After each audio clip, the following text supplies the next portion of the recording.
하나님께서 우리에게 오순절날의 그 축복을 통해 나와 교회를 살리는 능력을 회복해 주신다고 하셨습니다. 그리고 그때에 그 언약을 붙잡고 또 하나님의 그 시간표 가운데에서 내 인생의 문제가 아니고 내가 뭔가 모자라고 내가 뭔지가 필요한 것 때문에 내가 몸부림쳤던 그런 인생이 아니고 하나님의 중요한 시대적인 계획이 있구나, 그것을 발견한 그때에 분명히 세상 살릴 능력을 회복하게 된다고 말씀을 주셨습니다.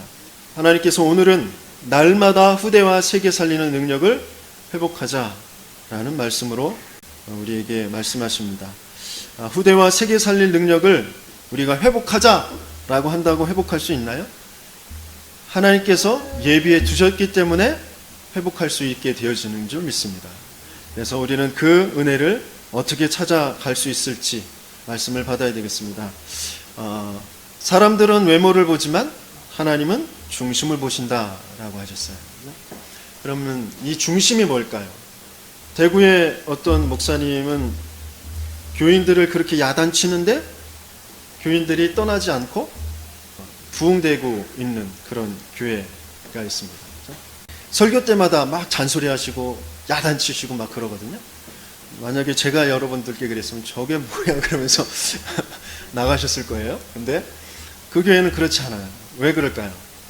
거기에는 이제 중심이 있어요. 그 목사님의 중심이 성도 한 명 한 명을 너무 귀중하게 여기셔요. 그래서 성도에게 문제가 왔을 때 자기의 모든 것을 투자해서 그 문제를 해결하려고 도와주는, 그래서 그 중심을 알고 있기 때문에 아버지가 자녀에게 잔소리하는구나 라고 생각하고 그 잔소리를 그냥 받는 거예요. 성도들이 오해하거나 시험 들거나 그렇지 않는 거죠. 마찬가지로 중심이라는 게 너무너무 중요해요. 그런데 이 중심은 뭘까요? 중심이라는 것은 어떤 가운데라는 것을 말하는 것이고요. 또 어떤 이렇게 핵심이라는 것이죠. 어떤 중요한 부분의 그 지점이라는 말이죠. 그리고 기준점이 되어지는 것입니다. 또 굳건한 진심, 이런 뜻을 가지고 있는 것이 중심이라는 말이거든요. 거기에서 이 중심을 가지고 우리는 좀 생각을 해봐야 되겠습니다. 우리는 우리의 관심이, 우리의 삶이 어떤 가운데 있는지, 우리의 관심과 삶의 가운데에 무엇이 있는지 한 주간 한번 돌아봤으면 좋겠습니다.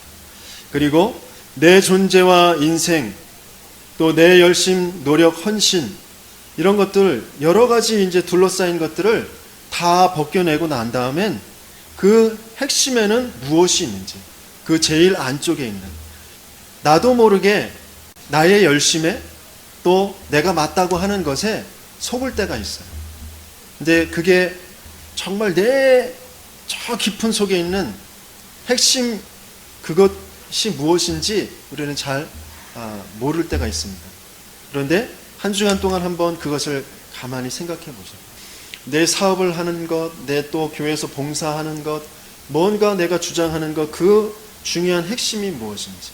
우리가 그냥 일상적으로 친구들 간의 의견 차이, 아니면 배우자 간의 의견 차이, 또 자녀와 부모 간의 의견 차이, 그 말다툼할 때에 내가 정말 하고자 하는 그 핵심이 뭔지. 겉으로는 뭔가 잘잘못을 따지는 것 같고 그런 것 같지만 그 핵심은 또 그렇지 않거든요. 그렇죠? 그런 부분을 두고 생각해 볼 수도 있습니다. 아무튼 내 인생 전체를 두고 한번 핵심이 무엇인지 한번 생각해 보는 것이에요. 그리고 내 삶의 여러 가지 복잡한 일들, 처리할 것, 선택할 것들이 있어요. 그리고 버릴 것들이 있습니다.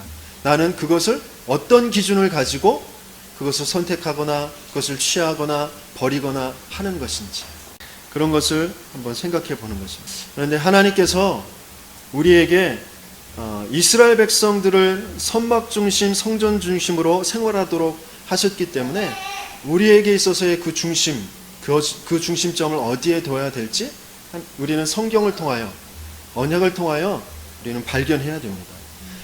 그것을 발견하기 이전에 먼저 내가 나의 중심이 어디 있는지를 한번 생각해 보는 거예요. 중심이 굳건하게 이렇게 바로 잡혀 있는 사람은 오뚜기 있잖아요. 오뚜기는 이렇게 넘어뜨려도 바로 서게 돼요. 저렇게 넘어뜨려도 바로 서게 되어집니다. 그것은 중심이 바로 잡아져 있기 때문에. 그죠? 기준점, 균형점, 핵심이 딱 그 무게중심을 잡고 있기 때문에 그렇습니다. 여러 가지의 문제, 어려움, 사건들이 벌어져도 중심이 바로 굳건하게 잡혀있는 사람은 다시 일어날 수 있게 돼요. 잠깐은 넘어져 있죠. 하지만 다시 일어나게 되어집니다. 우리가 알고 있는 그 미국의 가장 훌륭한 대통령으로 손꼽히는 그 링컨 대통령. 그 사람은 어려서부터 많은 어려움을 겪었어요. 또 많은 실패를 경험했습니다. 하지만 그가 가지고 있었던 중심은 뭐냐면 어머니가 9살에 일찍 돌아가셨는데 그때까지 어머니가 계속해서 성경의 말씀을 읽어주시고 알려주시면서 너도 하나님의 말씀 따라서 하나님의 언약을 중심으로 살아가야 된다라는 것을 깊게 뿌리내렸어요. 그래서 우리가 무엇으로 각인되어져 있고 뿌리내리고 체질되어져 있느냐, 이게 너무너무 중요하거든요. 그런데 그 이후에 수없이 많은 링컨에게는 어려움이 찾아왔습니다.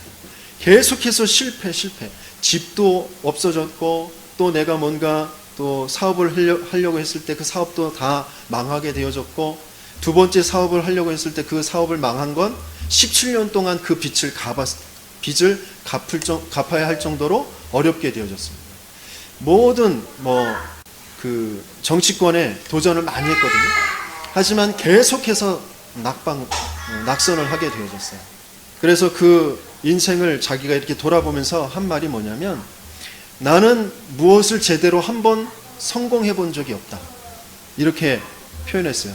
그런데 나는 한 번도 실패한 적이 없다. 그랬어요. 성공한 적이 없는데 실패한 적이 없다. 이렇게 표현했어요. 뭐냐면 그 모든 것들은 다 실패가 아니라는 거죠. 과정이라는 거죠. 에디슨도 2000번의 그런 실험을 통해서 성공하지 못했어요. 그런데도 그 사람은 실패라고 여기지 않았어요. 다 과정이라고. 그 안 되어진, 성공하지 못한 것을 통하여서 뭔가 또 다른 것을 깨닫고 교훈을 얻고 또 다른 방법을 찾고 하는 그런 것이 되어졌다는 거죠. 반드시 이것은 많은 사람들에게 필요한 것이고 이루어져야 될 것, 내게 먼저 발견하게 하신 것이기 때문에 내가 그것을 반드시 성공시킬 거야. 그것을 가지고 계속해서 일어났단 말이에요. 또 링컨은 하나님께서 주신 그 말씀, 헬라인이나 또 유대인이나 여자나 남자나 그 종이나 자유자나 다 그리스도 안에서 동일하다, 다 똑같다라는 그 말씀 가지고 노예의 그 현장을 보고 이것은 뭔가 하나님 앞에서 잘못된 것이다. 그렇죠? 이것은 바른 일이다. 계속해서 많은 사람들한테 지탄을 받고 또 전투에서도 실패하기 많은 그 위기에 몰리게 되어지고 그랬거든요. 그때에도 한 번도 그 하나님의 말씀 그것이 맞기 때문에 이것은 반드시 이루어져야 될 일이다 라고 하나님 앞에서 기도했습니다. 그래서 결국엔 전술적으로 또 군대의 숫자로 또 물리력으로는 결코 이길 수 없는 그런 전투였어요. 그런데 이기게 되어졌거든요. 반드시 하나님께서 주신 그 천명, 하나님의 그 소명과 사명은 승리할 수밖에 없게 되어지는 줄 믿습니다. 우리는 잠깐 무너져 있는 것 같고 아무것도 없는 것 같고 빼앗긴 것 같지만 그것은 실패가 아닙니다. 하나님께서 나에게 원하시는 바가 무엇인지, 내 인생의 근본의 이유, 그 문제가 무엇인지, 모든 사람이 겪고 있는 그 어려움이 무엇인지 그것을 발견하고 하나님의 계획을 찾을 때 그 실패는 최고의 발판이 되어질 거죠. 그래서 오늘 우리에게 하나님께서 중요한 중심을 찾게 하시는데, 이스라엘 민족은 하나님께서 왜 성막 중심으로 성전 중심으로 생활하도록 하셨는지 그 참뜻을 참 내용을 잊어버리고 오히려 하나님께서 약속하신 사람 몽둥이 인생 책찍에 맞고 나라를 잃고 방황하게 되어졌습니다. 우리는 그렇게 되어지지 않도록 하나님께서는 이 말씀을, 언약을 우리에게 먼저 주셨습니다. 그래서 우리는 감사로 하나님의 말씀을 세밀하게 받아야 되겠습니다. 첫 번째, 성막 중심, 광야 시대, 출애굽을 통과해서 광야 시대에 이제 살아가는 그 중심이 성막 중심이었거든요. 구원받은 하나님의 백성이에요. 노예에서 빠져나왔어요. 이스라엘 백성을 성막을 중심으로 모든 것을 진행해 가도록 만드셨는데, 먼저 살펴봐야 될 것이 뭐냐면 출애굽기 25장에 보면 가장 먼저 만들게 하신 것 세 가지가 있습니다. 가장 먼저 뭘 만들게 하셨냐면, 첫 번째 증거궤, 두 번째 떡상, 진설병을 놓을 상, 그리고 세 번째 등잔대입니다. 성막, 그 회막, 지성소와 성소가 있는 것 만들기 전에 먼저 이것을 만들게 하셨어요. 거기에 깊은 의미가 담겨져 있습니다. 증거궤라는 것은 바로 하나님의 언약궤, 곧 복음을 상징하는, 복음의 핵심을 담은 것이 바로 이 언약궤입니다. 복음이라는 것이 뭐죠? 인생이 해결할 수 없는, 하나님의 형상대로 하나님 안에서 가장 행복하고 가장 힘이 있고 안식하며 살 수 있도록 만든 인간이 내가 하나님처럼 될 거야 라는 그 사단의 말에 속아서 죄에 빠져버린 것, 그 사단의 손에 붙잡힌 것, 그것은 눈에 보이지도 않고 알 수도 없어요. 그래서 영원한 멸망, 지옥에 빠질 수밖에 없는 그 저주 가운데 있는 것입니다. 아무리 많이 배워도, 아무리 내가 열심히 살아도, 많은 지식을 쌓고 내가 돈을 가지고 있어도 이 세 가지 문제는 해결되어지지 않는 것입니다. 그래서 하나님께서 우리에게 주신 것은 그리스도죠. 그렇죠? 여자의 후손이 뱀의 머리를 상하게 할 것이다.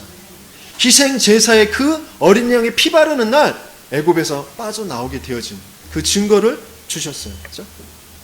그러면서 그 말씀이 어떤 능력을 가지고 있는지, 또 그 말씀의 능력을 또 선포할 또 그 제사장 아론이 가지고 있었던 그 지팡이에서만 새싹이 난 그것, 그리고 매일매일 하나님께서 우리를 채우시는 그 만나, 항아리, 그것이 담겨 있었던 것이 바로 증거궤이거든요. 그렇죠? 그 증거궤는 바로 죄에서 해방되어지고 사단에서 해방되어지고 지옥의 권세를 무너뜨릴 그 언약, 그 복음이 담겨져 있는 것입니다. 우리는 잘못된 창세기 3장, 창세기 6장, 창세기 11장에서 각인된 과거에 붙잡혀서 원망하면서 살거든요. 그렇죠? 이스라엘 백성이 딱 그랬어요. 그리고 후회하고 현실에서는 낙심하고 집착하면서 살아갑니다. 물 달라고, 밥 달라고, 고기 먹고 싶다고, 그렇게 뭔가 자꾸 현실에 집착하면서 살아가거든요. 그러면서 미래에는 그 창세기 3장, 6장, 11장 그 잘못된 각인, 거기에서부터 똑같이 그 속에서 염려하면서 또 때로는 허황된 어떤 기대를 가지고 그렇게 살아가는 것입니다. 하나님께서는 여기에서 이 근본을, 이 각인을 바꿀 수 있는 것은 딱 한 가지밖에 없다는 것입니다. 그리스도의 언약 붙잡을 때만 거기서 빠져나올 수 있게 되어진다.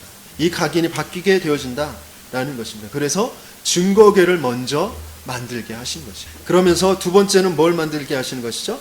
떡상을 만들게 하셨어요. 떡상은, 이 떡은 말씀을 의미하는 것입니다. 말씀. 근데 각 지파별로 하나님께서는 각각의 떡을 올려놓도록 그렇게 하셨어요. 각 지파별로 각각의 떡이 따로 있었습니다. 그 말은 뭐냐면 그 각자에게 하나님 앞에 받는 말씀이 따로 있다는 것입니다. 오늘 이 자리에서도 또 동일한 제목으로 날마다 후대와 세계 살리는 능력을 회복하자라는 말씀을 받지만 각자에게, 나에게 주시는 말씀이 또 따로 있다는 것이에요. 우리 공동체에서 함께 붙잡던 말씀이 있고, 그러면서 내 개인에게 하나님이 주시는 말씀이 따로 있다는 것입니다. 날마다 이것을 확인할 수 있어야 됩니다. 그렇게 되어질 때 우리는 잘못된 뿌리가 뽑혀지게 되어지고 하나님의 언약의 뿌리가 깊게 내려지면서 바른 열매를 맺을 수 있게 되어지는 것이죠. 그렇죠? 나는 포도나무. 그렇죠? 아버지께서는 농부시다 그랬어요. 우리 포도나무의 그 가지가 붙어있기만 하면 거기에서 좋은 열매는 저절로 맺게 되어져 있는 것이다 라는 것이에요. 우리는 자꾸 뿌리를 어디에 두느냐? 내가 그동안 배워왔던 것, 경험한 것, 내가 옳다고 생각하는 것, 거기에 자꾸 뿌리를 자꾸 받거든요. 그러니까 거기에는 그 열매가 자꾸 나는 것입니다. 그 열매는 생명의 열매일 수가 없게 되어지는 것이죠. 그래서 우리는 날마다 시작하면서 어디에 뿌리를 내려야 된다고요? 내게 주신 말씀. 그래서 먼저 떡상을 만들게 하신 것입니다.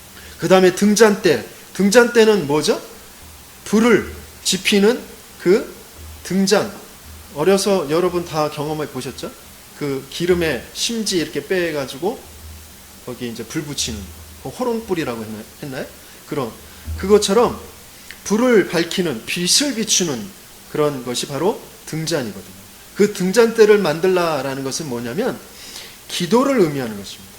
이 등잔대의 불이 24시간 아침부터 저녁까지 꺼지지 않도록, 그것이 제대로 잘 정결하게 깨끗하게 잘 타고 있도록 그 등잔대를 잘 정리하라고 그렇게 명령하셨어요. 레위기 24장 3절에 그렇게 말씀하십니다. 아론은 회막안 증거궤 휘장 밖에서 저녁부터 아침까지 여호와 앞에서 항상 등잔불을 정리할지니 이는 너희 대대로 지킬 영원한 규례라 그랬어요. 24시간 불이 꺼지지 않도록, 24시간 우리는 기도의 불이 꺼지지 않도록, 곧 하나님과 소통되어지는 것을 잊어버리지 않도록 해야 됩니다. 그런데 정리하라 그러셨어요. 기도하긴 하는데 뭘로 해요? 원망으로 하고 뭔가 나의 동기로 하고 나의 욕심으로 하는 것은 기도가 아니란 말이죠. 그래서 그것을 정리하라라고 하셨어요. 뭘로 정리하는 것이죠? 증거궤의 그 언약을 붙잡고 내게 주신 그 나만의 하나님께서 주신 그 사명의 말씀을 붙잡고 그 기도를 정리하는 것이죠. 24시간, 그래서 복음, 말씀, 기도, 이게 우리의 모든 각인과 뿌리와 체질을 바꾸게 하시는 것이에요. 그래서 이스라엘 백성을 성막 중심으로 가라고 하시면서 먼저 이 세 가지를 만들라고 하신 것입니다. 그러면서 모든 삶의 중심, 머물고 진행하고 하는 것, 그 모든 것이 성막 중심으로 되어졌어요. 그리고 하나님의 임재하심이 뭘 중심으로 되어지냐면 바로 성막 중심으로 되어지는 것입니다. 성막은 물론 그리스도를 말씀하시고 계신 것이에요.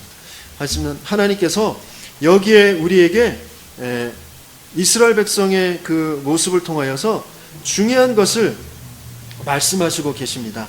먼저 모든 삶의 중심, 그 성경 구절 민수기 9장 17절에 19절 우리 함께 읽어보겠습니다.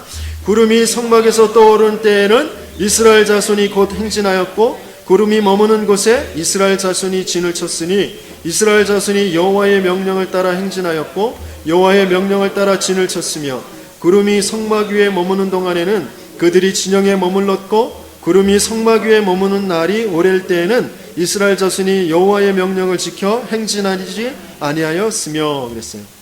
성막을 따라서 움직였어요. 그런데 문제가 생겼어요. 아주 좀 주의해야 할 것이 있습니다. 모세가 하나님의 말씀을 이 성막에 대한 그 규례를 다 받고 그랬거든요. 세밀하게 무엇은 어떻게 만들고 무엇을 어떻게 짜서 또 그 시띠나무라는 것, 조각목이라는 것은 굉장히 그 목재로 쓰기에는 그 부적합한 거거든요. 통으로 된 나무가 아니라 아주 꾸불꾸불 돼 있어서 그것을 조각조각 그것을 잘라서 깎아서 그렇게 만들어요. 그래서 조각목 이렇게 표현하기도 했어요.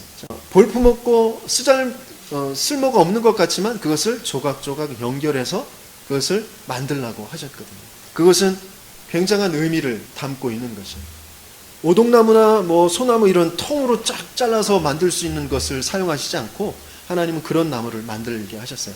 아무튼 여러 가지의 뭐 청실, 홍실, 자색실, 뭐 어떤 가죽, 뭐 금, 그것으로 치수는 이렇게 만들고 모양은 이렇게 만들고 아주 세밀하게 하나님의 말씀을 모세가 받고 있거든요. 그런데 그 시간을 기다리지 못하는 거죠. 출애굽기 32장 1절 우리 같이 읽어보겠습니다. 백성이 모세가 산에서 내려옴이 더딤을 보고 모여 백성이 아론에게 이르러 말하되 일어나라 우리를 위하여 우리를 인도할 신을 만들라. 이 모세 곧 우리를 애굽 땅에서 인도해낸 사람은 어찌 되었는지 알지 못함이니라 그랬어요. 응답, 어떤 면에서 이제 말씀이죠. 말씀을 바라고 있는데, 응답을 바라고 있는데 더디게 오더라도 다른 것을 붙잡으면 안 돼요. 이들은 금 송아지를 만들어서 우리를 위하여서 신을 만들어 달라고 해서 그 송아지를 만들어서 처참하게 이제 죽임을 당하게 되어집니다. 몰살시키려고 했는데 모세가 그것을 하나님 앞에 기도해서 맞고 다시 이제 계명을 받고 그렇게 내려오게 되어졌거든요. 조금 더딜 수 있습니다. 또 저같이 좀 부족한 목사는 더더욱이 많이 더딜 수 있습니다. 그럴 때 여러분들이 저를 위해서가 아니라 여러분들을 위해서 여러분들이 하나님의 그 언약을 붙잡고 오랜 시간 기다리며 하나님을 바라보십니다. 하나님, 정말 하나님께서 역사하시지 않으면 안 됩니다. 하나님께서 저 강단을 통하여서 나와 우리 후대와 우리 가문을 살릴 수 있는 말씀을 주옵소서. 그렇게 기도하시면서 기다리시는 거예요.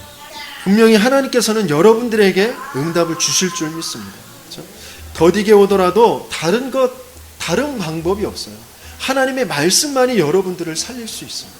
하나님의 말씀만이 우리의 후대들을 살릴 수가 있어요. 하나님의 말씀의 언약만이 이 지역을 살릴 수 있게 되어집니다.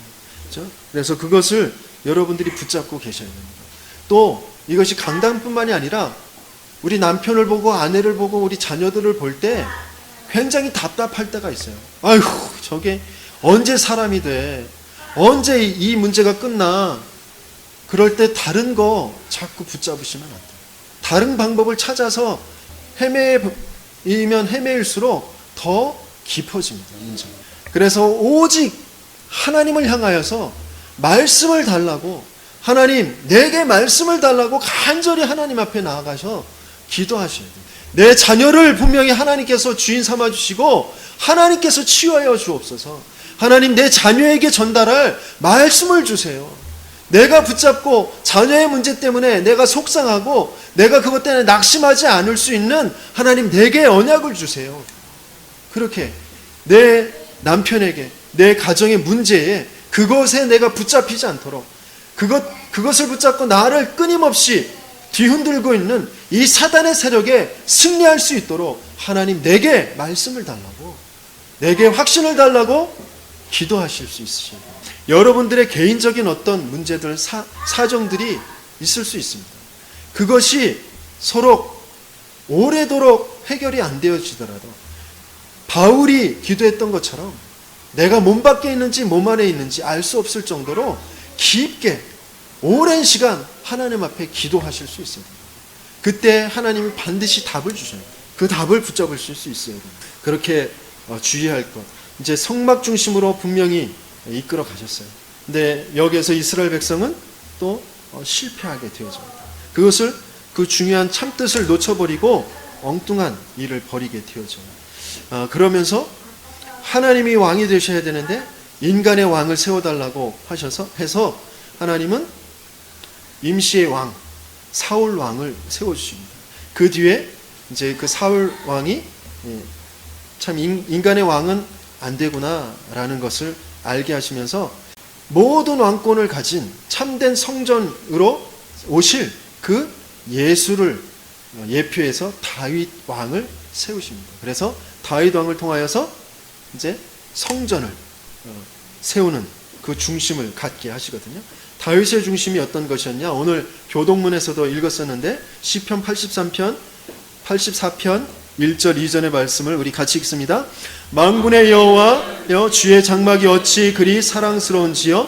내 영혼이 여호와의 궁정을 사모하여 쇠약하며 내 마음과 육체가 살아계시는 하나님께 부르짖나이다. 여호와의 그 주의 장막, 여기에는 이제 성전이 지금 아직 없잖아요. 그래서 그것이 어찌 그리 아름다운지요 그러면서 내 영혼이 여호와의 궁정을 사모하며, 하나님 나라, 그러면서 이제 여기서 이제 육신적으로는 성전이 되어진 거거든요. 그 성전을 사모하면서 너무너무 그 사모하는 마음이 커서 내가 쇠약하게 되어졌다. 그 정도로 이렇게 사모하는 마음이 컸다라는 것이죠. 그리고 내 마음과 육체가 살아계시는 하나님께 부르짖나이다. 그러면서 10절에는 이렇게 표현했습니다. 같이 읽습니다. 주의 궁정에서의 한 날이 다른 곳에서의 첫날보다 나은즉 악인의 장막에 사는 것보다 내 하나님의 성전 문지기로 있는 것이 좋사오니 그랬어요. 하나님의 그 궁정에서, 하나님 나라에서, 그 성전에서 사는 것이 그 한 날 사는 게 다른 곳에서 첫날 사는 것보다 낫고, 그리고 다른 곳에서 임금의 자리에 앉아 있는 것보다 내가 그 성전의 문지기로 있는 것이 더 행복하고 좋습니다. 이렇게 표현하는 것이죠. 저와 여러분들의 중심은 어디 있는지, 우리는 동방석에 앉아 있는 게 더 행복할 것 같죠. 그렇지 않습니까? 하루라도 좋으니까, 제가 요새 그 피부가 너무 안 좋다 보니까 하루라도 좋으니까 아주 뽀송뽀송하고 깨끗한 피부로 탁 살았으면 좋겠다. 그런 생각이 들 때도 있어요. 병든 사람들 하루라도 좋으니까 건강한 몸을 갖고 싶어 할 수도 있습니다. 그죠? 그런데 이 다윗은 이렇게 고백하고 있습니다. 성전의 하루. 그러면서 성전 문지기로 있는 것. 그것이 더 행복하고 좋을 것 같습니다.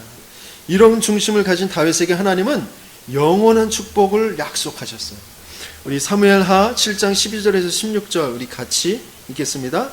내 수완이 차서 내 조상들과 함께 누울 때에 내가 네 몸에서 날 네 씨를 네 위 뒤에 세워 그의 나라를 견고하게 하리라. 그는 내 이름을 위하여 집을 건축할 것이요 나는 그의 나라 왕위를 영원히 견고하게 하리라. 나는 그에게 아버지가 되고 그는 내게 아들이 되리니 그가 만일 죄를 범하면 내가 사람의 매와 인생의 채찍으로 징계하려니와 내가 네 앞에서 물러나게 한 사울에게서 내 은총을 빼앗은 것처럼 그에게서 빼앗지는 아니하리라. 네 집과 네 나라가 내 앞에서 영원히 보존되고 네 왕위가 영원히 견고하리라 하셨다 하라 그랬어요. 이 어마어마한 그런 축복의 약속을 다윗이 받았습니다. 네 씨, 네 뒤에 세워서 그 나라를 견고하게 하리라 그랬어요. 그리고 혹시 그가 잘못하더라도 그 앞에 왕 사울은 내가 그 영광을, 그 은혜를 빼앗아 갔지만 그 네 뒤에 그 왕위를 잇는 그 아들이 잘못하더라도 그에게서 그것을 빼앗지 않을 것이다 라고 하셨어요. 이것은 물론 솔로몬을 두고 하신 말씀이지만 또 영적으로 보면 그리스도를 통과한 하나님의 자녀들, 하나님의 아들들을 향하여서 주시는 말씀입니다. 너희들이 실족하게 될 것이지만 난 너희들에게서 떠나지 않을 것이야. 너희는 나의 영원한 아들이 될 것이다. 다만 인생의 사람의 몽둥이 인생의 채찍을 좀 맞게 될 것이다. 이렇게 말씀하시고 계시는 것이죠. 하나님께서는 분명히 경고하셨어요. 그렇게, 그죠? 역대하 7장 19절에서 22절 우리 같이 읽습니다. 그러나 너희가 만일 돌아서서 내가 너희 앞에 둔 내 율례와 명령을 버리고 가서 다른 신들을 섬겨 그들을 경배하면 내가 너희에게 준 땅에서 그 뿌리를 뽑아내고 내 이름을 위하여 거룩하게 한 이 성전을 내 앞에서 버려 모든 민족 중에 속담거리와 이야기거리가 되게 하리니 이 성전이 비록 높을지라도 그리로 지나가는 자마다 놀라 이르되 여호와께서 무슨 까닭으로 이 땅과 이 성전에 이같이 행하셨는고 하면 대답하기를 그들이 자기 조상들을 애굽 땅에서 인도하여 내신 자기 하나님 여호와를 버리고 다른 신들에게 붙잡혀서 그것들을 경배하여 섬김으로 여호와께서 이 모든 재앙을 그들에게 내리셨다 하리라 하셨더라 그랬어요. 인생의 채찍, 사람의 매 인생의 채찍은 그렇게 쉽지만은 않아요. 그렇죠? 어떨 때는 가볍게 올 수도 있지만 굉장히 준엄하게 올 수도 있습니다. 왜? 어떤 때요? 우상 숭배. 그렇죠? 하나님을 버리고 다른 신을 섬길 때에는 가차없이 준엄한 하나님의 채찍이 우리에게 당도하게 되어집니다. 왜냐하면 우리는 하나님의 자녀이기 때문에 그 다른 신에게서는 절대 결코 행복도 안식도 영광도 나타나지 않기 때문에 그렇죠? 오히려 멸망만 있을 뿐이기 때문에 하나님께서는 거기에서 우리를 빼내오시기 위해서 이런 것도 허락하시는 것이죠. 우리가 때로 예수를 믿었는데 진짜 복음을 붙잡았는데 많은 것들을 다 빼앗길 때가 있어요. 잘 되던 사업도 무너질 때가 있고 건강도 무너질 때가 있고 자녀도 더 어긋날 때가 있고 그렇습니다. 그때 그것을 주위의 사람들이 예수 믿어서 그런다 라고 말하면 이렇게 고백하실 수 있어요. 아니야, 그렇지 않아. 내가 그것을 우상으로 붙잡고 있었기 때문에 하나님께서 거두어하신 거야. 그렇게 고백할 수 있어야 우리는 거기에서 이제 벗어날 수 있게 되어지는 것이죠. 건강도 돈도 그리고 우리의 이제 자녀도 부모도 내가 그것을 나의 행복이라고 나의 가치라고 붙잡고 있으면 하나님께서 그거 가차없이 빼앗아 가시는 거예요. 우리가 가치 있게 여길 수 있는 것 한 가지밖에 없어요. 복음, 나의 존재, 그리고 하나님께서 나를 이 땅에 존재하게 하신 그 하나님의 이유, 그 사명만이 가장 가치 있는 거죠. 그 안에 모든 것이 다 숨겨져 있어요. 내가 지금까지 가지고 있었던 것은 그냥 잠깐 맡기셨던 것이고 그건 진짜 내 것이 아니에요. 진짜 내 것은 언약 속에서 복음 속에서 따로 새로 준비되어져 있어요. 하나님께서 보라 새 일을 내가 행할 것이다 라고 약속하셨어요. 사막에 길을 낼 것이다. 내가 저 바다에 길을 낼 것이다 라고 약속하셨어요. 내가 그동안 붙잡고 있었던 거 그거 진짜 거기에 하나님의 길이 아닐 때, 길이 없을 때는 철저하게 놓으실 수 있어야 되는 것입니다. 하나님께서는 새롭게 시작하신다 하시는 거예요. 그것을 하나님은 오늘 우리에게 말씀으로 주셔요. 이스라엘 백성은 그런데 고질적인 문제가 이 영적인 것에 대한 무지였어요. 그래서 여러 가지의 이제 문제들, 어려움들을 겪게 되어집니다. 하나님께서 이스라엘 백성들에게 주신 그 율례를 행하라고 하신 것, 그리고 성막과 성전 그것을 주신 것은 거기에서 의식을 많이 행하라고 주신 것이 아니고 참된 그 성막이 뭔지 성전이 뭔지 너희의 존재의 이유가 뭔지 그 가치와 그 방법이 무엇인지 그것을 알라고 하신 것이었거든요. 그런데 이스라엘 민족은 끊임없이 거기에 자신들이 주체가 되어졌어요. 자신들이 주인이 되어졌어요. 그래서 끊임없이 의식을 행한 것이에요. 행위를 자꾸 나타내 보이는 것입니다. 그래서 하나님이 이렇게 말씀하시는 것이에요.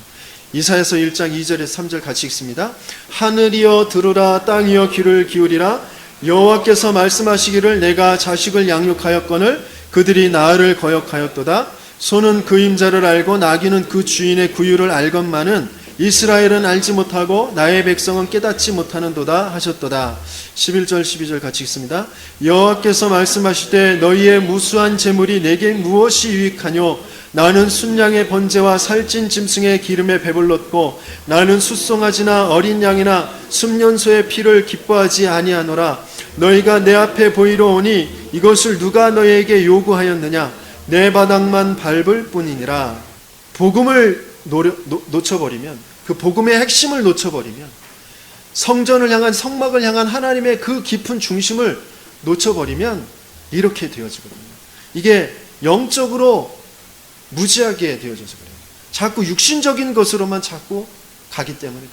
말씀도 육신적으로 붙잡고 말씀도 육신적으로 내가 그것을 이루려고 하고 그렇게 되기 때문에 그렇습니다.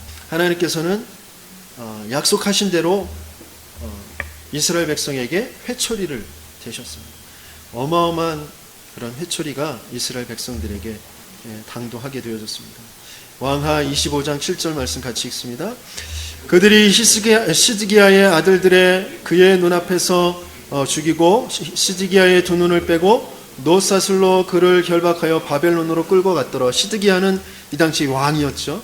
왕의 아들들을 다 그 앞에서 죽이고 그 왕의 눈을 뽑고 지금 결박하여서 포로로 끌고 가는 것입니다.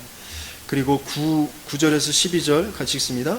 여호와의 성전과 왕궁을 부사르고 예루살렘의 모든 집을 귀인의 집까지 불살랐으며 시위대장에 속한 갈대아 온 군대가 예루살렘 주위의 성벽을 헐었으며 성중에 남아있는 백성과 바벨론 왕에게 항복한 자들과 무리 중 남은 자는 시위대장 느부사라단이 모두 사로잡아가고 시위대장이 그 땅에 비천한 자를 남겨두어 포도원을 다스리는 자와 농부가 되게 하였더라. 이렇게 처참하게 성전도 다 무너지게 되어지고 나라도 다 빼앗기게 되어지고 그렇게 포로로 끌려가게 되어졌습니다. 성전 중심, 여기에서 무엇을 놓쳐버렸는지 그리고 우리가 무엇을 회복해야 할지 하나님께서 예비하신 중요한 그런 축복이 무엇인지 다시 한번 붙잡아야 되겠습니다. 역대하 7장 14절에 16절 같이 읽습니다. 내 이름으로 일컫는 내 백성이 그들의 약한 길에서 떠나 스스로 낮추고 기도하여 내 얼굴을 찾으면 내가 하늘에서 듣고 그들의 죄를 사하고 그들의 땅을 고칠지라. 이제 이곳에서 하는 기도에 내가 눈을 들고 귀를 기울이리니 이는 내가 이미 성전을 택하고 거룩하게 하여 내 이름을 여기에 영원히 있게 하였음이라. 내 눈과 내 마음이 항상 여기에 있으리라. 성전에 항상 하나님께서 함께 하시는 그 곳이거든요. 너희의 기도를 내가 분명히 들을 것이다 라고 하셨어요. 성전에서 피 뿌리는 의식이 중요한 것이 아니고 내가 죄를 범했습니다 그러면서 그 짐승들을 잡아서 피 뿌리는 그 의식이 중요한 것이 아니고 이곳에 와서 예배의 어떤 행위, 노래 부를 때 노래 찬송 이 뻥긋뻥긋하고 기도하려니까 눈 감고 뭐 있고 말씀하니까 멍하니 듣고 있고 이 자체가 우리에게 생명이 되지 않는단 말이죠. 우리의 중심이 하나님과 소통되어지지 않으면 내가 정말 하나님을 바라는 마음이 없으면 하나님께서 이 성전을 무너뜨리며 포로로 끌고 가셨던 것처럼 그런 삶을 살 수밖에 없게 되어지는 것입니다. 이 성전은 어마어마한 축복을 담고 있어요. 에스겔서 47장 8절에서 12절 우리 같이 읽어보겠습니다. 그가 내게 이르시되 이 물이 동쪽으로 향하여 흘러 아라바로 내려가서 바다에 이르리니 이 흘러내리는 물로 그 바다의 물이 되살아나리라. 이 강물이 흐르는 곳마다 번성하는 모든 생물이 살고 또 고기가 심이 많으리니 이 물이 흘러 들어가므로 바닷물이 되살아나겠고 이 강이 이르는 각처의 모든 것이 살 것이며 또 이 강가에 어부가 설 것이니 엔게디에서부터 에네글라임까지 그물 치는 곳이 될 것이라. 그 고기가 각 종류를 따라 큰 바다의 고기같이 심이 많으려니와 그 진펄과 개펄은 되살아나지 못하고 소금 땅이 될 것이며 강 좌우가에는 각종 먹을 과실나무가 자라서 그 잎이 시들지 아니하며 열매가 끊이지 아니하며 달마다 새 열매를 맺으리니 그 물이 성소를 통하여 나옴이라. 그 열매는 먹을 만하고 그 잎사귀는 약재료가 되리라. 이 성전을 통하여서 이 성소를 통하여서 내려오는 물이 모든 것을 살리는 것입니다. 그 성소의 물이 닿는 곳마다 다 살아나게 되어집니다. 거기에서 약재료가 이 세상을 치유할, 내 가문을 치유할 약재료가 나게 되어진다라고 하셨어요. 여러분들이 정말 이 예배를, 이 성전 중심의 귀중한 하나님의 그 가슴을 여러분 중심으로 품고 정말 기도하고 말씀 붙잡을 때 그 말씀을 가지고 내 가정으로 들어가고 내 후대에게 전달하고 또 내 사업장에 가서 그것을 붙잡고 사업하고 할 때 그 모든 부분이 살아날 것이다 라고 약속하시고 계십니다. 그런데 이 성전 중심을 이스라엘 백성은 잃어버리고 영적인 무지로 우상 숭배에 빠지게 되었습니다. 그래서 포로로 끌려가고 이제 이스라엘 나라는 끝났어요. 육적인 이스라엘 나라는 이미 끝나고 성전도 무너지고 하나님께서는 이제 교회 시대를 열어가시는 것입니다. 속국 시대, 나라를 잃어버린 시대, 육신적인 나라는 필요 없다라는 것이에요. 어떤 면에서는. 그러면서 속국 시대를 통하여서 그 하나님의 영적인 하나님의 나라, 예수님께서 오시자마자 하신 말씀이 회개하라 천국이 가까이 왔다. 하나님 나라에 대해서 계속 말씀하셨어요. 예수님이 하나님 나라, 교회 중심으로 그래서 이제 이끌고 가시고 계시는 것입니다. 교회가 무엇인지, 교회는 그리스도께서 부르시고 그리스도께서 세우시는 것이 교회인 것입니다. 마태복음 16장 18절에 19절 말씀 같이 읽습니다. 또 내가 네게 이르노니 너는 베드로라. 내가 이 반석 위에 내 교회를 세우리니 음부의 권세가 이기지 못하리라. 내가 천국 열쇠를 네게 주리니 네가 땅에서 무엇인지 매면 하늘에서도 매일 것이요 네가 땅에서 무엇인지 풀면 하늘에서 풀리리라 하시고. 그래서 여기에서 내 교회라고 표현되어 있는 교회라는 단어는 에클레시아. 에클레시아는 밖으로 불러내다라는 것입니다. 그 세상의 나라 거기에서 밖으로 불러내. 그것이 바로 교회입니다. 저와 여러분들을 우리의 가문에서, 그렇죠? 이 세상 나라에서 불러내셨어요. 그래서 내가 세운 내 열심 가지고 내 지식 가지고 내 노력 가지고 세워가는 것이 아니고 그리스도께서 나를 교회로 삼고 나를 세워 가시겠다고 약속하신 것입니다. 그래서 이 세우다라는 단어는 건축하다, 확고히 하다, 짓다라는 그런 단어입니다. 그것이 바로 교회입니다. 그렇죠? 그래서 고린도전서 3장 16절에 보면 이제 성전의 그런 참된 내용을 회복한 그 교회가 무엇인지 그것을 알게 되어집니다. 우리 고린도전서 3장 16절 같이 읽습니다. 너희는 너희가 하나님의 성전인 것과 하나님의 성령이 너희 안에 계시는 것을 알지 못하느냐 그랬어요. 육적인 성전이 무너진 상태에서 이렇게 말씀을 주신 것입니다. 하나님 나라, 육적인 하나님 나라의 이스라엘 나라가 이제 없어져 버리고 또 예루살렘의 그 성전이 무너져 버리고 그때에 주신 말씀이 바로 이 말씀입니다. 이것이 바로 구약 때부터 계속해서 계시하고 가르치신 그 성막과 성전의 참 뜻이 무엇인지, 참 모습이 무엇인지를 알게 하시는 내용입니다. 그렇죠? 그리스도를 통하여서 죄에서 해방되어지고 사단의 손에서 해방되어지고 지옥과 상관없게 되어진 그리스도의 영이, 하나님의 영이 함께 계신 우리가 이 모임이 성전이 되어집니다. 그래서 이제 그 교회에 하나님의 주시는 최고의 그 능력, 그것을 우리는 붙잡고 날마다의 시간표 속으로 들어가야 될 줄 믿습니다. 하나님께서 주신 교회의 참 능력이 무엇인지 에베소서 1장 22절에서 26, 23절 같이 읽습니다. 또 만물을 그의 발 아래 복종하게 하시고 그를 만물 위에 교회의 머리로 삼으셨느니라. 교회는 그의 몸이니 만물 안에서 만물을 충만하게 하시는 이의 충만함이니라. 그렇죠? 만물을 복종하게 하시는 이가 교회의 머리가 되셨다. 그러면서 이 교회는 그의 몸이니 만물 안에서 만물을 충만하게 하시는 이의 충만함이라. 이 교회가 그 그리스도, 만물을 복종케 하시는 그분이 충만케 하실 그 충만, 그 실체라는 것입니다. 그 능력이고 그 내용이라는 것입니다. 그것이 바로 이 교회입니다. 그래서 여러분들이 이 교회를 아주 소중하게 생각하시고 감사하실 수 있어야 돼요. 이 교회가 무엇인지 곧 나 자신과 또 그리스도께서 이루실 이 지역의 교회가 어떠한 것인지 바로 알 때, 그것을 붙잡고 날마다의 시간표로 들어갈 때 모든 것들은 살아납니다. 후대가 살아나고 세계가 살아나는 응답을 받게 되어질 줄 믿습니다. 그 날마다의 시간표가 어떤 것인지 사도행전 2장 42절, 우리 지금 성경 펼쳐져 있죠? 우리 같이 읽습니다. 그들이 사도의 가르침을 받아 서로 교제하고 떡을 떼며 오로지 기도하기를 힘쓰니라 그랬어요. 일요일 모여서 함께 예배드리는 날 최고의 답을 하나님께서 주실 줄 믿습니다. 그것을 붙잡고 서로 그 답을 가지고 포럼하면서 감사하면서 교제를 나누는 것입니다. 그리고 기도에서 힘을 찾게 되어지는, 힘을 누리는 그 날마다 속으로 이제 들어가게 되어지는 것입니다. 그러면서 그것을 가지고 우리의 산업과 가정 현장으로 들어가게 되어지는 것이죠. 그렇게 되어질 때 2장 43절에서 45절에서 말씀처럼 모든 경제가 회복되어지는 것입니다. 산업과 가정에서 말씀 운동과 함께 하나님의 일하심을 체험하게 되어지고 교회와 후대, 세계를 살리는 경제를 회복하는 저와 여러분들을 되길 예수님이 축원합니다.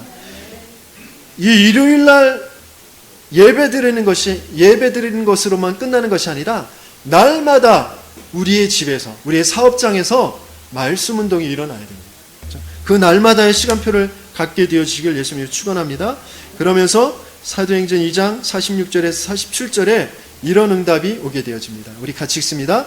날마다 마음을 같이하여 성전에 모이기를 힘쓰고 집에서 떡을 떼며 기쁨과 순전한 마음으로 음식을 먹고 하나님을 찬미하며 또 온 백성에게 칭송을 받으니 주께서 구원받는 사람을 날마다 더하게 하시니라.